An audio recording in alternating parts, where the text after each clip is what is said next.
Hey everyone, in this video we're going to be looking at Chapter 4 of Effective Engineer, which is the beginning of Part 2. Part 2 is called Execute, Execute, Execute, and Chapter 4 is called Invest in Iteration Speed.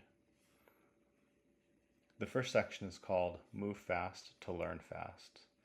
The text discusses the importance of moving fast in order to iterate quickly and learn more about what works and what doesn't work in business. The author cites Facebook as an example of a company that has been successful in investing in iteration speed and points out that Facebook's culture emphasizes iterating quickly and focusing on impact rather than being conservative and minimizing mistakes. Facebook's growth illustrates why investing in iteration speed is such a high leverage decision. Although the past few years might suggest that the lessons that made them successful have declined since then. Nevertheless, the faster a company can iterate, the more it can learn about what works and what doesn't work, and the more it can build and try out more ideas. The author notes that moving fast isn't just restricted to consumer web software, where users tend to be more tolerant of downtime. In fact, the worst outage Facebook ever experienced over a 4-year period lasted only 2.5 hours, much shorter than outages experienced by larger, slower-moving companies. Moving fast doesn't necessarily mean moving recklessly, and the author cites Wealthfront, an investment firm, as an example of a company that has invested in continuous deployment and uses the system to ship new code to production over 30 times per day. Despite operating in a financial space that's heavily regulated by the Securities and Exchange Commission and other authorities, Wealthfront is able to iterate quickly and pinpoint problems when they occur. The text suggests that there are many tools available for increasing iteration speed, including investing in time-saving tools, improving debugging loops, mastering programming workflows, and removing bottlenecks. All of these investments accomplish the same goal as continuous deployment.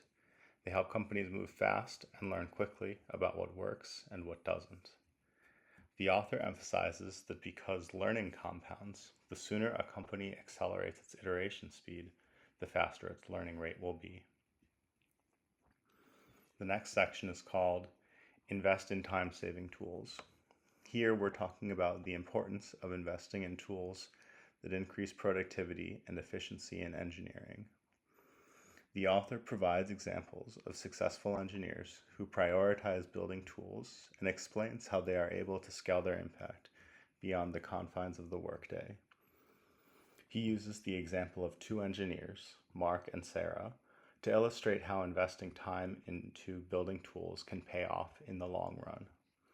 Although Mark was initially able to get more done, Sarah's decision to improve her workflow with tools allowed her to catch up and continue to work faster in the future.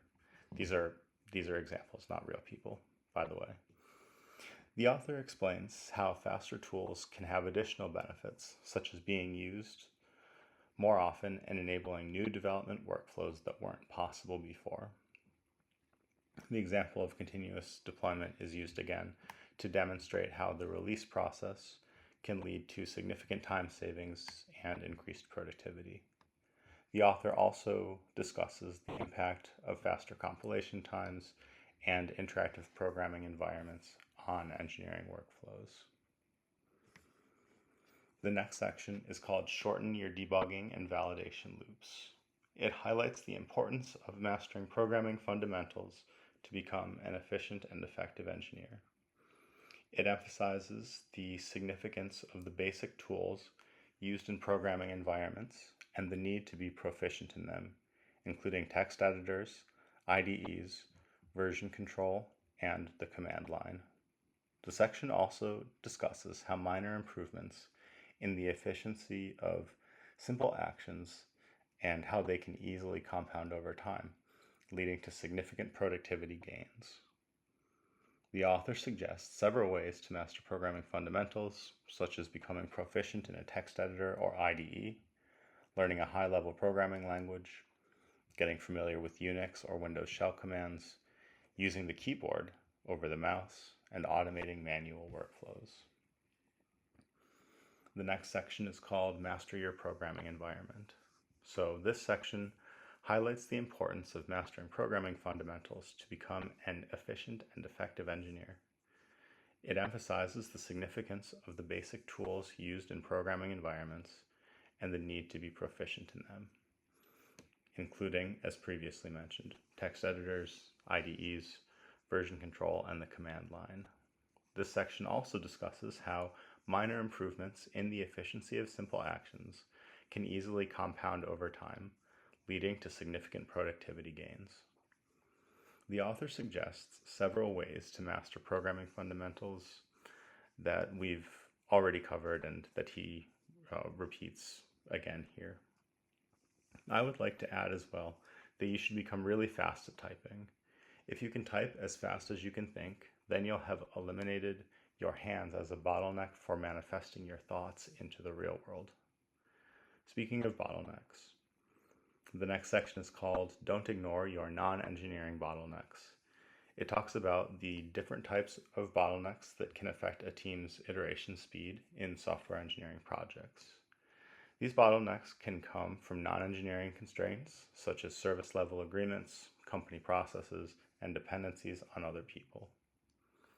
The section suggests that effective engineers need to identify and tackle the biggest bottlenecks, even if they fall outside their comfort zone.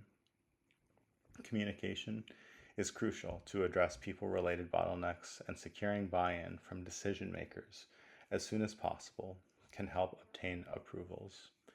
It also emphasizes the importance of review processes and early feedback to avoid significant changes that could undo weeks of engineering effort.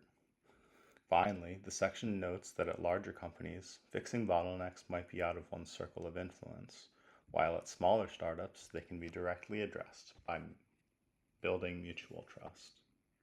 With all that being said, the key takeaways of the chapter are to optimize your debugging, master the fundamentals, and invest in tooling. You've got to be the Tim Duncan of engineering, the big fundamental. So that's all for this one. My name is Daniel, and I make programming-related videos, sometimes coding tutorials, and others more abstract, like book chapter summaries. I do it not only because I love teaching you, but I love learning for myself as well. So if you found this video and this series helpful or thought-provoking, I'd appreciate a like, subscribe, and comment. I love hearing from you, and we'll see you all in the next one.